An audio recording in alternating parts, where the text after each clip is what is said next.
नमस्कार, आप देख रहे हैं जन टीवी। मैं प्रीति शर्मा आपके साथ। खबरों को विस्तार से भी जानेंगे, लेकिन शुरुआत करते हैं हेडलाइंस के साथ।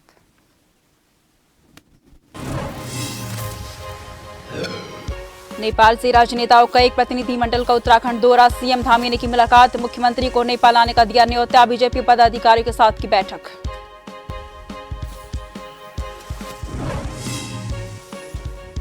देहरादून में जमीनों की धोखाधड़ी मामला। एसआईटी की जांच के बाद फैसला। सब रजिस्ट्रार रामदत्त मिश्रा को किया निलंबित।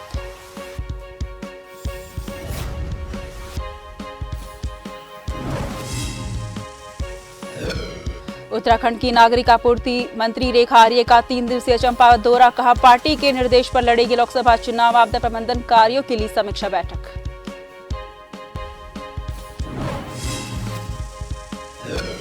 देहरादून नगर निगम मेयर का वार्डों का दौरा। निकाय चुनाव नजदीक के चलते हुआ सक्रिय। लंबित कार्यों का लिया जायजा। जनता दरबार लगाकर सुनी जन समस्या।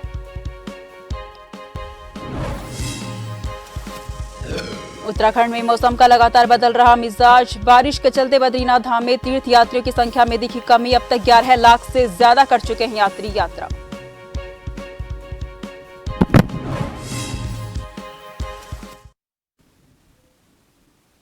रुक करते हैं खबरों की ओर। नेपाल के राजनेताओं का एक प्रतिनिधिमंडल उत्तराखंड पहुंचा है। उत्तराखंड की यात्रा से पहले दिन नेपाली राजनेताओं के प्रतिनिधिमंडल दल ने मुख्यमंत्री पुष्कर सिंह धामी से मुलाकात की। मुख्यमंत्री आवास में मुख्यमंत्री ने प्रतिनिधिमंडल का स्वागत किया और उनसे प्रदेश की योजनाओं और केंद्र सरकार के किए जा रहे कार्यों पर चर्चा की। और मित्र राष्ट्र नेपाल के एक दल का पूरा एक उनका प्रतिनिधिमंडल यहाँ पहुँचा है, जो अनेकों जगह पर घूमने के बाद, लोगों से मिलने के बाद उत्तराखंड आया। आज हमसे भी उन्होंने मुलाकात की है, क्योंकि नेपाल और भारत दोनों में बहुत समानताएं हैं। हमारा रहन सहन, हमारी तमाम प्रकार की धार्मिक पद्धतियां हों या अन्य पद्धतियां हों, एक समान है। और उत्तराखंड के अंदर तो बहुत बड़ा भूभाग ऐसा है जहाँ की जो भारत नेपाल सीमा जहाँ मिलती है, वहाँ पर पूजा पद्धति भी एक जैसी है, रोटी बेटी का संबंध है। तो उस नाते उनकी और हमारी जो भविष्य की चुनौतियाँ एक समान हैं। इधर के सालों में माननीय प्रधानमंत्री मोदी जी के नेतृत्व में भारत तेजी से आगे बढ़ा है। नेपाल की एक राजनीतिक प्रतिनिधिमंडल ने बीजेपी प्रदेश अध्यक्ष से महेंद्र भट्ट और बीजेपी के पदाधिकारियों के साथ बैठक की। बीजेपी प्रदेश कार्यालय में तकरीबन 2 घंटे तक बैठकों का सिलसिला चलता रहा, जिसमें दोनों देशों के राजनीतिक संबंधों के साथ बीजेपी संगठन के बारे में चर्चा की गई। वहीं नेपाल से आए राजनीतिक प्रतिनिधिमंडल ने दोनों देशों के आपसी संबंधों के साथ उत्तराखंड के कुमाऊं क्षेत्र में बन रहे मानस खंड मंदिर माला योजना के बारे में भी चर्चा की।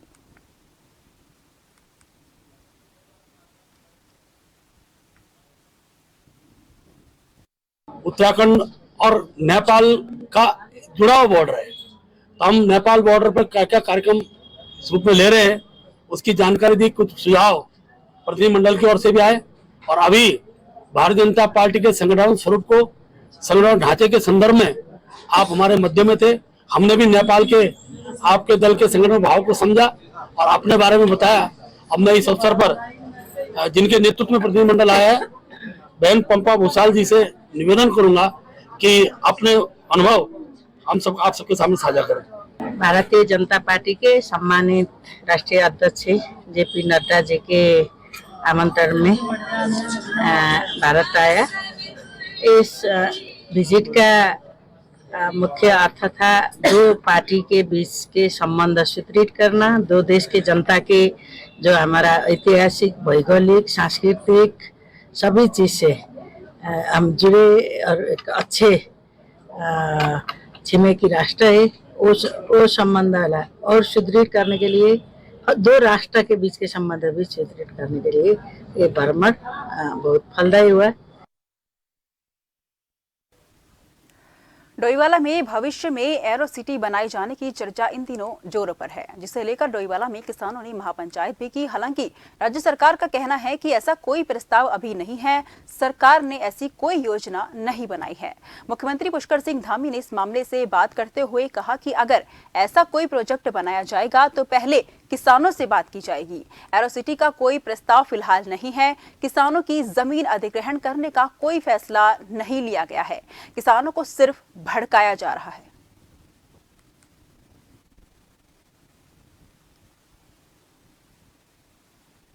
देखिए, इस मामले में हमने सभी से कहा है कि उत्तराखंड सरकार की तरफ से एरोसिटी जैसा अभी कोई प्रस्ताव भारत सरकार को नहीं गया है और हम कोई भी डेवलपमेंट का काम करेंगे, कोई भी विकास का काम करेंगे तो उस क्षेत्र के जो किसान हैं जिनकी भूमि पर वो बनना है या आगे के प्रस्ताव जाने हैं, जब तक उनकी सहमति नहीं होगी हम कोई प्रस्ताव आगे बढ़ाने वाले नहीं है। मैं किसान भाइयों से कहता हूं कि उनको किसी संदेह में, किसी चिंता में आने की आवश्यकता नहीं है। उनसे बात किए बिना, क्योंकि वो स्टेक होल्डर हैं और नहीं बनेगा तो उनकी सहमति से नहीं बनेगा। अगर कोई इस प्रस्ताव पर आगे कोई बात होगी तो भी उन्हीं की सहमति से वो आगे बढ़ने वाला है। राजधानी देहरादून में जमीनों की धोखाधड़ी के मामलों को लेकर मुख्यमंत्री को लंबे समय से शिकायतें मिल रही थी, जिस पर एक्शन लेते हुए मुख्यमंत्री ने खुद रजिस्ट्रार ऑफिस का औचक निरीक्षण किया था। इस दौरान उन्होंने रजिस्ट्रार ऑफिस में कई खामियां पाई थी। इसके बाद इस मामले में एफआईआर दर्ज करते हुए इसकी जांच के लिए एक एसआईटी का भी गठन किया गया था। एसआईटी की जांच शुरू ही हुई थी कि इस प्रकरण में सरकार ने एक बड़ा फैसला लेते हुए सब रजिस्ट्रार देहरादून रामदत्त मिश्रा को सस्पेंड कर दिया है। सब रजिस्ट्रार के निलंबन पर मुख्यमंत्री धामी ने कहा कि लंबे समय से शिकायतें आ रही थी कि जमीनों में धोखाधड़ी की जा रही है। यहां तक कि रजिस्ट्रार ऑफिस में कागज भी बदले गए हैं। क्या मकसद है सर, कब तक रिपोर्ट आ जाएगी और कितनी शिकायतें आपको मिलती हैं? एक ये बड़े गिरोह के रूप में और कई जगह पर जो रजिस्ट्री वाले रजिस्टर हैं, उन रजिस्टरों में कई जगह पर शिकायतें आई हैं कि उसके पन्ने बदल दिए गए हैं और जो असली जो उसका मालिक है उसका सारा डिटेल ही उसके अंदर से गायब कर दिया गया है। इसलिए इसमें एसआईटी का गठन किया है, एक उच्च स्तरीय कमेटी बनाई है और मैंने स्वयं जाकर वहां पर देखा है। इस पर हम कड़ी कार्रवाई करेंगे जिससे कि उत्तराखंड के अंदर जो अपना अच्छे तरीके से रहने वाले लोग हैं, जिनकी अपनी ज़मीनें हैं, अपना पुराना जायदाद है, उस पर किसी प्रकार का कोई संकट ना आए, उन पर मन में किसी प्रकार का संदेह न हो, वो निश्चिंत होकर यहाँ रहें, इसकी व्यवस्था हम सुनिश्चित कर रहे हैं। प्रदेश की खेल और नागरिक आपूर्ति मंत्री और चंपावत की प्रभारी मंत्री रेखा आर्य चंपावत दौरे पर रही। अपने दौरे के दौरान मीडिया ने उनसे कई सवाल पूछे। मंत्री से पूछा कि अगर पार्टी द्वारा 2024 लोकसभा चुनाव लड़ने के निर्देश दिए जाते हैं तो क्या पार्टी के निर्देश पर लोकसभा का चुनाव लड़ेंगी। इस प्रश्न का उत्तर देते हुए कैबिनेट मंत्री रेखा आर्य ने कहा कि वो पार्टी और हाईकमान के निर्देशों का पालन करेंगी। उन्होंने कहा कि पार्टी हाईकमान के आदेश पर ही वे आज मंत्री हैं और पार्टी हाईकमान का आदेश का पालन करना उनका परम कर्तव्य है।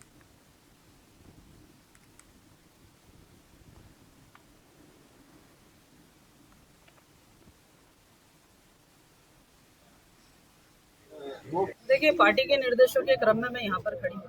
पार्टी के निर्देशों के क्रम में मैं यहाँ प्रभारी मंत्री के रूप में आप लोगों के सामने अपने वक्तव्य यहाँ पर दे रही हूँ। आगे भी पार्टी का जो निर्देश होगा उसका अनुपालन करूँगी। Thank you.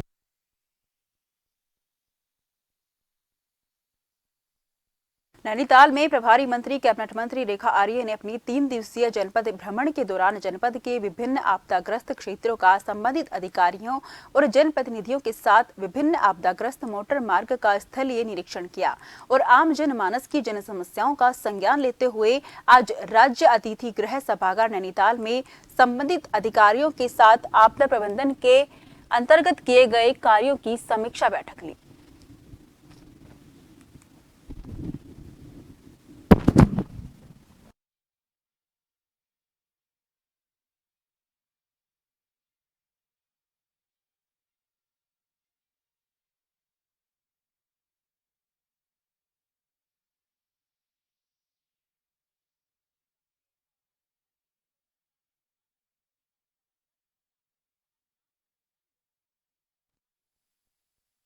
मानसून सत्र चल रहा है और इस मानसून सत्र में ये संभावनाएं बनी रहती है कि कब कहाँ कौन सा लैंडस्लाइड होगा, कब कहाँ किस प्रकार का कोई क्षति होगी, क्या वो सार्वजनिक संपत्तियों की क्षति होगी या निजी संपत्तियों की क्षति होगी। इस प्रकार की कई संभावनाएं प्राकृतिक आपदाओं की बनी रहती है।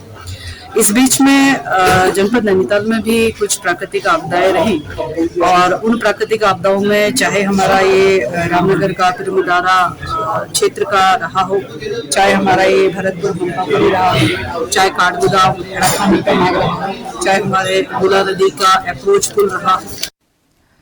देश में किसानों के कल्याण के लिए केंद्र सरकार द्वारा चलाई जा रही किसान सम्मान निधि योजना के तहत देश के किसानों को इस योजना की 14वीं किश्त जारी की गई है। इस मौके पर देश भर में किसान समृद्धि केंद्र भी खोले गए हैं, जिससे किसानों को एक ही छत के नीचे खाद, बीज और किसी संबंधी अन्य उपकरण के बारे में जानकारी मिल सकेगी। वहीं सभी राज्यों के साथ उत्तराखंड में भी ऐसे 5 किसान समृद्धि केंद्र प्रस्तावित हैं, जिसके लिए कृषि मंत्री गणेश जोशी ने प्रधानमंत्री नरेंद्र मोदी का स्वागत किया। उन्होंने कहा कि 2014 में जब से प्रधानमंत्री नरेंद्र मोदी ने देश की सत्ता संभाली है, तभी से उन्होंने देश के अन्नदाता को मजबूत करने की दिशा में कड़े कदम उठाए हैं।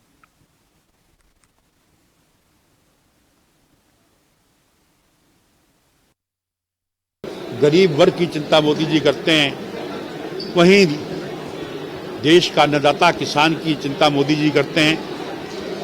2018 में किसान सम्मान निधि शुरू हुई थी और आज उसकी 14वीं किस्त का वर्चुअल शुभारंभ, इसमें 8.5 करोड़ से अधिक किसानों को आज ये किस्त जारी हुई है। लगभग 18,000 करोड़ आज मोदी जी ने जारी किए हैं, जो कि किसानों की आय दुगनी करने में एक साधक सिद्ध होगी, क्योंकि मोदी जी ने जब से देश की कमान संभाली है, लगातार किसानों के कल्याण के लिए कई काम किए हैं। जब 2014 में मोदी जी ने सत्ता संभाली थी तो मात्र 23,000 करोड़ का बजट हुआ करता था, जो आज 5 गुना से अधिक 1,25,000 करोड़ रुपए हो गया है। गुरुवार को मेला कंट्रोल टावर में जिला योजना की बैठक आयोजित की गई। हरिद्वार के प्रभारी मंत्री सतपाल महाराज की अध्यक्षता में आयोजित इस बैठक की शुरुआत विधायकों के हंगामे के साथ हुई। बैठक में विधायकों ने अपने प्रस्तावों को शामिल न किए जाने का आरोप लगाते हुए हंगामा किया। बैठक में जमकर हंगामा किया गया। हंगामे के बाद बैठक में विभिन्न प्रस्तावों को शामिल करते हुए इस वित्तीय वर्ष में 62 करोड़ 48 लाख का बजट पारित किया गया, जिसमें 50% पुराने कामों के लिए जबकि 50% बजट में कार्यों के लिए उपयोग में लाया जाएगा। जिला योजना की बैठक में इस वित्तीय वर्ष 2023-24 का परिव्यय 62 करोड़ 34 लाख 48 हजार जो हमने यहाँ पर अभी समय स्वीकृत किया है। पिछले साल जो है, पिछले वित्तीय वर्ष 2022-23 में जो परिव्यय था वो 49 करोड़ 42 लाख था, तो इस समय हमने जो है 26.15% जो है बढ़ाया है और इसमें जो है 50% जो है पुराने कामों में खर्च होगा और 50% नए कामों में खर्च होगा। और इसके साथ साथ निश्चित रूप में, क्योंकि ये आपदा से प्रभावित क्षेत्र है, तो माननीय मुख्यमंत्री जी से सलाह करके हम लोग यहाँ केंद्र की टीम भी आ रही है, तो आपदा के क्षेत्र के अंदर जो भी सहायता होगी वो इस क्षेत्र की हम लोग करवाएंगे, हरिद्वार की करवाएंगे। खबरों का सिलसिला जारी रहेगा। फिलहाल लेते हैं छोटा सा ब्रेक।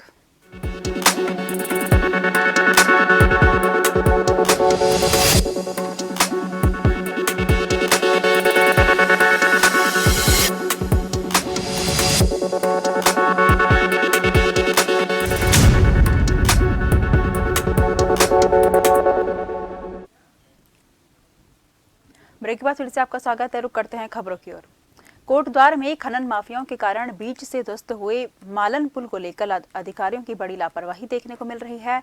मालन नदी पर बना पुल 13 जुलाई को ध्वस्त हो गया था। करोड़ों की लागत से बना पुल ध्वस्त हो गया, लेकिन अभी तक किसी की भी जिम्मेदारी तय नहीं की गई है और न ही किसी के खिलाफ कोई कार्रवाई हुई है, जिसके कारण परेशानियां झेल रही जनता में खासा आक्रोश देखने को मिल रहा है। की बात है, जो मालन का पुल टूटा है तो हजारों आदमी की परेशानी हो रही है। जो जिम्मेदार आदमी अभी कोई कार्रवाई नहीं हुई है, न उस पर किसी ने अमल किया, न कोई अभी तक आया है करके। जनता बहुत परेशान है सर। इसमें क्या होना चाहिए था? इसमें सर जो जिम्मेदार आदमी है उन पर तत्काल कार्रवाई होनी चाहिए थी कि क्यों नहीं, वो कैसे टूटा पुल, क्यों टूटा, इस तरह से होना चाहिए था उसके ऊपर सर। भी बड़े बड़े इंजीनियर काम कर रहे होंगे, लेकिन हम बहुत परेशान हैं, सारी जनता परेशान है, बच्चे परेशान हैं, बच्चों की पढ़ाई लिखाई का बिल्कुल टूट गया है। और जो हमारे सबसे मेन बात जो है, जो हमारे उद्योग क्षेत्र है उसमें इसका बहुत फर्क पड़ रहा है। वो पहले यहाँ तक माल ला रहे हैं अपने ट्रकों से, फिर यहाँ से छोटी गाड़ियों से डबल उनको वो पड़ रहा है। तो रुड़की के मछली बाजार में रामपुर रोड की खराब हालत को लेकर अब लोगों का गुस्सा फूटने लगा है, क्योंकि इस रोड पर गड्ढे ही गड्ढे नजर आते हैं, जिस कारण जहां लोगों को रोजाना हादसों का शिकार होना पड़ रहा है। इसी बात से नाराज होकर स्थानीय लोगों के द्वारा नियर गौरव गोयल रामपुर रोड से लेकर मेन बाजार तक शव यात्रा निकाली गई और मेयर का पुतला दहन किया गया। शव यात्रा में नगर निगम के पूर्व पार्षद सलीम और पार्षद के बेबी खन्ना भी मौजूद रहे।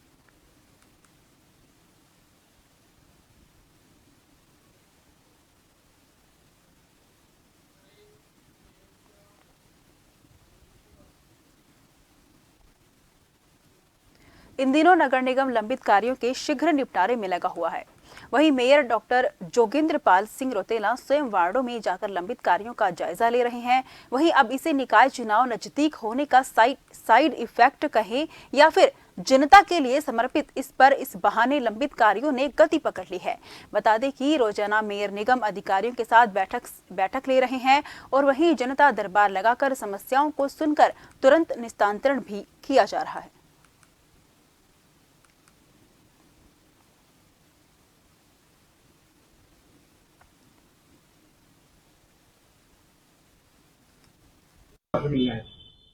देखिए, नगर निगम क्षेत्रांतर्गत लगभग सभी कार्यों को नगर निगम करता है और उसकी समीक्षा भी समय समय पर करता है।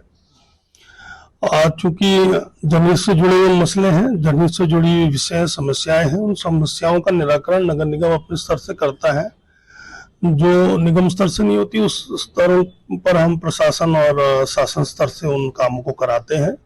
और लगभग सभी कार्य, चाहे वो पेयजल पुनर्गठन के हों, चाहे सीवरेज के हों, चाहे आपके पार्क्स के हों, चाहे विद्युत हो, स्ट्रीट लाइट हो, सभी अपने अपने तरीके से गतिमान है। खबर हरिद्वार से है, जहां पर अवैध कच्ची शराब पर लगातार आबकारी विभाग टीम छापेमारी कर रही है। बता दें कि छापेमारी के दौरान ग्राम सहदेवपुरा थाना पथरी में 40 लीटर कच्ची शराब और 3000 लीटर लहन नष्ट किया गया है।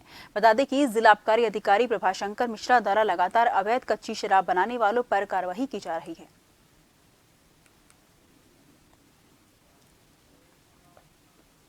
रुड़की के मंगलोर कोतवाली क्षेत्र में गंग नहर की मोहम्मदपुर झाल से 23 जुलाई से लापता हिमांशु चौहान नाम के युवक का शव बरामद हुआ है। सूचना पर पहुंची पुलिस ने हिमांशु के शव को पोस्टमार्टम के लिए सिविल अस्पताल भेज दिया है, जहां पर आज हिमांशु के परिजन भी पहुंच गए हैं। बता दें कि 30 जुलाई को हिमांशु चौहान अपनी कार लेकर घर से निकला था, जिसके बाद हिमांशु घर नहीं पहुंचा। उसके परिजनों ने हिमांशु की काफी तलाश की, लेकिन उसका कुछ भी पता नहीं चल पाया। इसके बाद उसे कार सोलानी पार्क के पास गंग नहर किनारे से उसका शव बरामद हुआ है।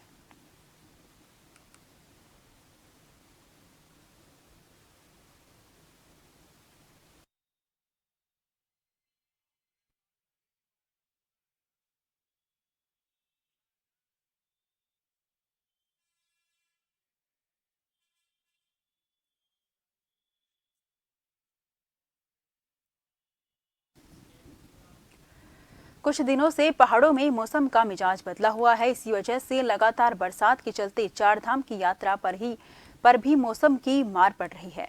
बता दें कि बद्रीनाथ धाम में आजकल तीर्थ यात्रियों की संख्या में कमी देखने को मिल रही है। हालांकि कुछ दिन पूर्व में बद्रीनाथ धाम में काफी संख्या में देश और विदेश के हर कोने से तीर्थयात्री पहुंच रहे थे, लेकिन उत्तराखंड में लगातार हो रही बारिश के कारण जनजीवन अस्त व्यस्त हो गया है। वहीं बद्रीनाथ धाम में अब तक 11 लाख से ज्यादा तीर्थयात्री भगवान बद्री विशाल जी के धाम के दर्शन कर चुके हैं।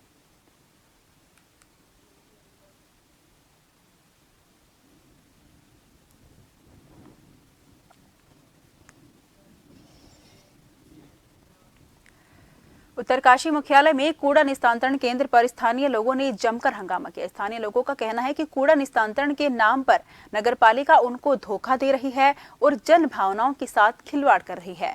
बता दें कि जिला मुख्यालय में कई सालों से जमा कूड़े के निस्तारण के लिए नगरपालिका ने तिलोथ में जमीन लेकर यहां पर प्लांट भी लगा दिया था, पर स्थानीय लोग इसके विरोध में आ गए थे।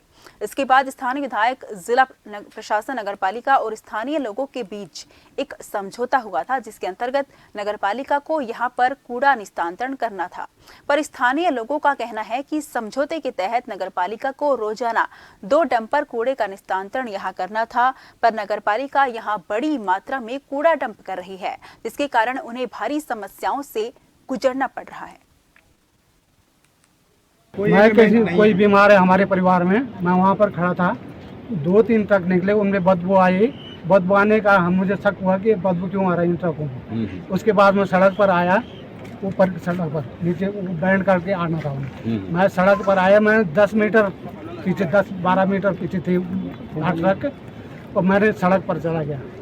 10-12 मीटर की दूरी पर मैं खड़ा हो गया, मैंने रोक दिया, लेकिन वो 10-12 नहीं, वो 1 मीटर, आधा मीटर की दूरी पर उसने खड़ा था। डीएम साहब के साथ बैठक जरूर हुई थी, कुछ 50-60 दिन की बातें हुई थी गांव वालों से, हमारे शिष्टमंडल के साथ। कुछ लोगों को चिट्ठियां भी जारी हुई है, लेकिन परसों रात को जब ये रात को 11 बजे के आसपास कूड़ा डालने यहाँ आए, तो हमको एक लेटर दिखाते हैं जिसमें नगर पालिका के मिली भगत से हमारे 2 लोगों के दस्तखत, क्या 2 लोग की बपूती थोड़ी नहीं है कि 2 लोग यहाँ कूड़ा डलवा देंगे। दूसरा, जिन लोगों ने रोका उनमें से एक लड़का दुर्गेश नोटियाल, जिसको मारने डंपर वाले जो कूड़ा लेके आ रहे थे वो मारने पड़े। तिलोथ के लोगों ने इतना त्याग किया है देश के लिए, अपने जो बच्चों का निवाला है, जैसे बोगना जी ने अभी पहले कहा कि हम अपने भावी पीढ़ी को क्या दे रहे हैं। भावी पीढ़ी को हम लोग जो है, सरकार हमको इतनी गुमराह कर रहे हैं कि ये दे रहे हैं कि पहले तो। हल्द्वानी में मोहर्रम की तैयारियां जोरों से चल रही हैं, जिसको लेकर जिला प्रशासन भी लगातार तैयारियों में लगा हुआ है और चाक चौबंद नजर आ रहा है।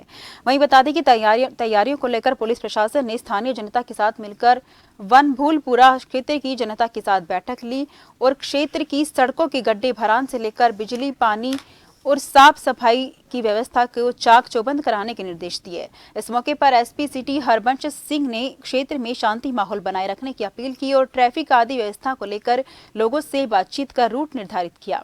वहीं क्षेत्र में पूरी शांति के साथ मोहर्रम मनाया जाएगा, जिसमें प्रशासन का पूरा सहयोग करने के साथ अराजक तत्वों पर भी नजर रखी जाएगी।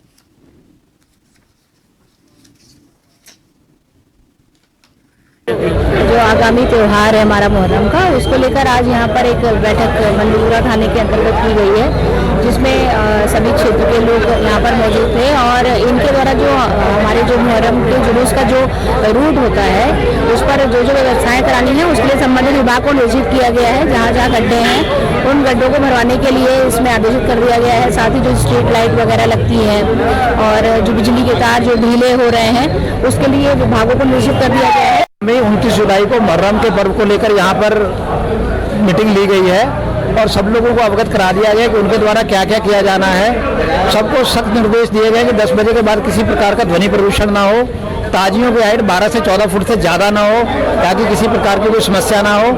यहाँ के जो नागरिक हैं उनको द्वारा अवगत कराया गया है कि यहाँ पर कई रोड पे गड्ढे हैं, तो एएमएनए को, जो नगर निगम के एएमएनए हैं, उनको अवगत करा दिया गया। उन्होंने गड्ढे भरने की अनुमति कहा है कि गड्ढे भर दिए जाएंगे और ये जो त्यौहार शांतिपूर्वक संपन्न हो, इसके लिए सारे विभाग सक्रिय। पौड़ी के ग्रामीणों ने सोड़ गांव में प्रशासन द्वारा शराब की दुकान खोले जाने पर ठेके के आगे विरोध प्रदर्शन किया। इस मौके पर ग्रामीणों का कहना था कि देवप्रयाग में पहले ही एक शराब का ठेका मौजूद है। ऐसे में प्रशासन द्वारा पालिका परिषद देवप्रयाग की सीमा पर 2 किलोमीटर की दूरी के अंदर ही दूसरी दुकान खोले जाना बड़ा गंभीर विषय है। जनपद के देवप्रयाग तीर्थ स्थल में सोड़ गाँव में खोली दुकान के 100 मीटर के दायरे में प्राथमिक स्कूल के साथ ही ग्रामीणों का प्राचीन सूर्य मंदिर भी है। ऐसे में यहां पर शराब की दुकान खोले जाने से बच्चों और महिलाओं पर प्रतिकूल प्रभाव पड़ेगा।